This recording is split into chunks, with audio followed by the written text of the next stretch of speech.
मुख्यमंत्री घर से अगर बाहर नहीं निकलते तो मुख्यमंत्री आवाज किसी का बाप का आवाज नहीं है जी। ये बिहार के जनता का, बिहार के युवाओं का आवाज है। जी। हम जाएंगे मुख्यमंत्री आवास और वहाँ बैठने का काम करेंगे। सालों से ऐसा दिख रहा है कि कोई भी ग्रुप जो है वो अगर प्रदर्शन करना चाहता है अपनी मांगों को लेके, कोई भी नाखुश है सरकार से, तो वो आते हैं और उसका जवाब डंडा से नहीं देते हैं कि जब भी कोई फर्क आएगा सरकार तानाशाह हो चुकी है। मुख्यमंत्री का बयान इस तरह गिरा हुआ होगा हम लोग नहीं सोच सकते हैं। मैं मुख्यमंत्री से इधर जाके बात करूं तो एक लुच्चा लफंगा भी इस तरह का बयान अपने समाज के लिए नहीं देता है, और राज्य के मुखिया का बयान अगर इस तरह है तो शर्मनाक। नमस्कार, आप देख रहे हैं बिहार डेली लाइव। मैं निखिल। देखिए, बीपीएससी के अभ्यर्थी पिछले 30-35 दिनों से यहाँ पर शिक्षा सत्याग्रह पर बैठे हैं, और दूसरी तरफ बात करेंगे तो TRE 3 के जो यहाँ पर अभ्यर्थी हैं वो भी आ चुके हैं। उनकी जो तादाद है वो काफी ज्यादा है। पहले यहाँ पर जो अभ्यर्थी थे यहाँ पर भी भीड़ काफी थी, तादाद थी, जोश थी, पर अब जोश में कमी देखने को मिल रही है। सीधे बात करते हैं अभ्यर्थी से, जुड़ेंगे यहाँ पर जो अभ्यर्थी हैं और जानने की कोशिश करेंगे कि जोश में कमी क्यों आई है। आप अभ्यर्थी हैं बीपीएससी के, उस तरफ भी बीपीएससी TRE 3 के लिए जो है लोग मौजूद है, काफी तादाद है। जब आपने शुरू करी तो भी तादाद ज्यादा थी, जोश में कमी क्यों आ रही है? भाई जोश में कमी होने के कारण ये आंदोलन है थोड़ा लंबा खींचा है। ठीक है, अब विद्यार्थी जो है दूर से आने जाने में उनका खर्च बढ़ा, क्योंकि विद्यार्थी के पास यहाँ लिमिटेड पैसा घर से आता है। ऐसा नहीं कि जोश में कमी है, लोग अपने अपने पढ़ाई में व्यस्त है। कुछ लोग यहाँ पे हैं, जैसे ही कुछ और बड़ा करने का यहाँ से आगाज होगा तो विद्यार्थी हैं, क्योंकि कल भी लड़कों का क्या लगता है राहुल गांधी में आए थे, केंद्र में आवाज उठ सकती है क्या? सदन में ये बात आ सकती है? जी बिल्कुल, हमारे बीच में नेता प्रतिपक्ष आए हैं। ये कोई छोटी मोटी बात नहीं है कि नेता प्रतिपक्ष का आना, और उन्होंने हमें आश्वासित किया है कि जिस प्रकार से भी मदद हो इस सत्याग्रह में देंगे। और उन्होंने बताया है कि 31 मार्च से जब सदन स्टार्ट होगा तो वो इस मुद्दे को उठाएंगे। तो चलिए, कुछ और भी अभ्यर्थी हमारे साथ बात करने की कोशिश करते हैं, उनसे जानेंगे क्या लग रहा है। 30-35 दिन हो गए, कोई प्रतिक्रिया नहीं निकल कर आई है बीपीएससी की तरफ से, सरकार भी चुप्पी साधी हुई है, बच्चों की हित की बात नहीं हो रही, क्या कहना चाहेंगे? देखिए, बीपीएससी तो शुरू से ही हम लोग से संवाद स्थापित नहीं करना चाह रहे थे। ठीक है, उनका तानाशाही रवैया शुरू से ही सबको दिख रहा था। जी। हम लोग बीपीएससी के छात्र हैं, कानून संविधान पढ़े लिखे लोग हैं। ठीक है, हम तो उसी रास्ते पे चलने को हम लोग गांधी जी को यहाँ आदर्श मानकर यहाँ बैठे हुए हैं, सत्याग्रह कर रहे हैं। जी। हम तो शुरू से ही वहाँ पे आप देख रहे बीपीएससी गेट पे हम लोग गए थे 25 तारीख को, तो हाथ जोड़ के बैठे हुए थे। पुलिस ने आके नाम तक नहीं पूछा, पूछा भी नहीं क्यों बैठे हो, आया और डंडा चलाना शुरू कर दिया। क्या यही पुलिस का जो होता ये है, जो सरकारी डंडा है, क्या एनडीए जो गठबंधन है, सरकारी डंडा एनडीए गठबंधन का हथियार है क्या? बिल्कुल, ऐसे कुछ सालों से ऐसा दिख रहा है कि कोई भी ग्रुप जो है वो अगर प्रदर्शन करना चाहता है अपनी मांगों को लेके, कोई भी नाखुश है सरकार से, तो वो आते हैं और उसका जवाब डंडा से नहीं देते हैं कि जब भी कोई फर्क आएगा सरकार तानाशाह हो चुकी है। रवैया तो ऐसा ही लग रहा है, क्योंकि अगर संवाद नहीं स्थापित करे, वो भी हम जैसे पढ़े लिखे लोग जो आपसे विनती कर रहे हैं कि हमसे बात कीजिए, तो उनसे भी आप डंडा से बात कर रहे हैं। तो इसका मतलब जो लोग पिछड़े हैं, जो लोग बहुत कमजोर हैं, उस वर्ग के साथ क्या सोचते, तो संवाद भी नहीं करेंगे, उनको लायक भी नहीं समझते होंगे। तो ये चीज जो है वो सरकार का रवैया साफ है, और हम शुरू से ही बोल रहे हैं कि हमारे साथ बात कीजिए, ऐसा कुछ नहीं है। हमारी जो ग्रीवांस है उसको रिड्रेस कीजिए, हमारे ग्रीवांसों को सॉल्व कीजिए, और हमारे में गलती है। और हम नीतीश कुमार जी से भी बोल रहे हैं, उनसे भी प्रार्थना कर रहे हैं शुरू से ही कि आप हमसे एक बार मिल तो लीजिए सर। हम ही लोग आपको चुन के भेजे हैं, इसी जनता ने चुन के भेजा है ना आपको।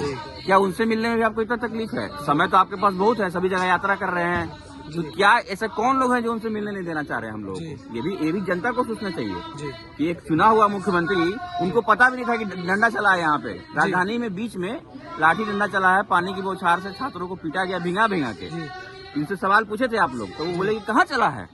इसका मतलब क्या है? मुख्यमंत्री तक सूचना भी नहीं पहुँच रही है। तो अगर लोकतंत्र में इस तरह की बात हो रही है तो ये बहुत ही गंभीर और खतरनाक है। चलिए, माननीय मुख्यमंत्री नीतीश कुमार महिला प्रगति यात्रा पर निकले हुए हैं, और इनके साथ कुछ महिलाएं भी जुड़ती हैं, यहाँ पर बैठती हैं, जो बीपीएससी के अभ्यर्थी हैं। यहाँ पर कुछ और लोग हैं, उनसे बात करने की कोशिश करते हैं। आपके साथ यहाँ पर महिलाएं भी होती है, और नीतीश कुमार एक तरफ महिला प्रगति यात्रा पर निकले हैं, क्या संदेश दे रहे हैं बिहार में? सबसे पहले तो मैं आपको कहना चाहता हूँ कि महिलाओं के प्रति नीतीश कुमार की भावना सम्मानजनक है ही नहीं। उन्होंने एक स्टेटमेंट दिया, आप सभी को पता है कि 2005 से 6 से पहले 5 से 6 से पहले महिलाएं कपड़ा नहीं पहनती थी। तो कितना आपत्तिजनक बात है, आप समझ सकते हैं कि महिलाओं को कितना अपमानित किया जा रहा है।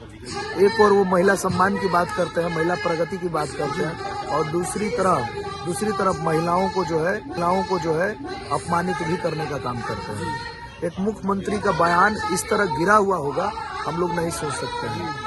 मैं मुख्यमंत्री से इधर जाके बात करूं तो एक लुच्चा लफंगा भी इस तरह का बयान अपने समाज के लिए नहीं देता है, और राज्य के मुखिया का बयान अगर इस तरह है तो शर्मनाक है। आपने कहा हमारे साथ जो महिलाएं जुड़ती है वो अपनी मांग के लिए, अपने हक अधिकार के लिए हमारे साथ बैठती है और बड़े पैमाने पर बैठती है। नीतीश कुमार को वो महिलाएं नजर नहीं आती। मैं कह रहा हूँ ना, जब कहते हैं कि किसी भी व्यक्ति की सेंसिबिलिटी, सोचने की शक्ति समाप्त हो जाती है तो वो अलूल जलूल बातें करते हैं, और वर्तमान में वही स्थिति जो है राज्य की मुखिया की है। उन्हें ये तक नहीं पता होता है कि हमारे राज्य में चल क्या रहा है। आज युवा रोड पर है, छात्र रोड पर है, किसान रोड पर है, शिक्षक रोड पर है, हर समाज के हर तबके के व्यक्ति रोड पर है, लेकिन मगन में है नीतीश कुमार जी। और सिर्फ नीतीश कुमार जी नहीं, विपक्ष के नेता माननीय तेजस्वी यादव भी मगन में है, क्योंकि लोकतंत्र में अगर भूमिका बांधी जाए तो भूमिका पक्ष और विपक्ष दोनों की होनी चाहिए। पक्ष में बैठे लोगों का काम है कि मजलूमों की आवाज सुनना, पीड़ितों की आवाज सुनना, वो नहीं कर रही है। सुनने में आया है कि मनु भाई की बैकग्राउंड जो है वो निकाली गई है, तलाशी गई है अभ्यर्थियों द्वारा, क्या संदेश देना चाह रहे हैं? देखिए, वो पहले से जो है क्रिमिनल इंस्पिरेशन से उन पर कई केस दर्ज है, भ्रष्टाचार के कई आरोप लगे से ताल्लुक रखते हैं। जी बिल्कुल, तो ये हुआ है और उन पर कई मामला दर्ज भी है और अभी जांच भी चल रहा है। ठीक है, तो इससे तो कोई इतर नहीं कहा जा सकता है कि उनकी छवि साफ है। ऑलरेडी उनका दागदार छवि है। क्या अभ्यर्थी उनके ऊपर निशाना साधने का काम कर? नहीं, बिल्कुल नहीं, निशाना हम नहीं, छोटे व्यक्तियों पे हम लोग निशाना नहीं साधते हैं। अब तुच्छ है मनु प्रमाण हमारे लिए। हम तो अब मुख्यमंत्री से जवाब मांगना चाहते हैं, हमारे राज्य के मुखिया है, हम उनसे पूछना चाहते हैं कि आप क्यों है साहब चुप? चलिए, एक आखिरी सवाल रहेगा। 30-35 दिन हो गए, ना कोई प्रतिक्रिया निकल कर आई है।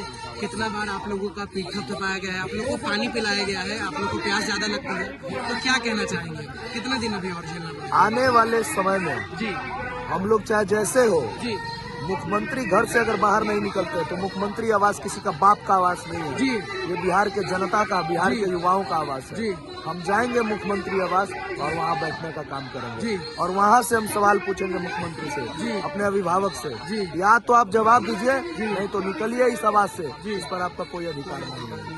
चलिए, बहुत बहुत धन्यवाद। हमारे साथ कुछ अभ्यर्थी जुड़े थे। स्पष्ट रूप से उनका ये कहना है कि रुकेंगे तो हम यहाँ पर अनिश्चितकालीन तक, पर अगला जो हमारा कदम होगा, हम सीएमओ ऑफिस जाएंगे, नीतीश कुमार के आवास पर जाएंगे, और वो किसी के बाप की जागीर नहीं है, किसी की वो व्यक्तिगत संपत्ति नहीं है, वो बिहार की संपत्ति है, और उससे वहाँ पर उनको निकाल हटाएंगे और खुद वहाँ पर जाकर बैठेंगे। बाकी क्या लगता है आने वाले समय में क्या कुछ होता है, आपकी प्रतिक्रिया क्या निकल कर आती है, कमेंट में जरूर साझा करें। पर तब तक के लिए देखते रहिए बिहार डेली लाइव। धन्यवाद।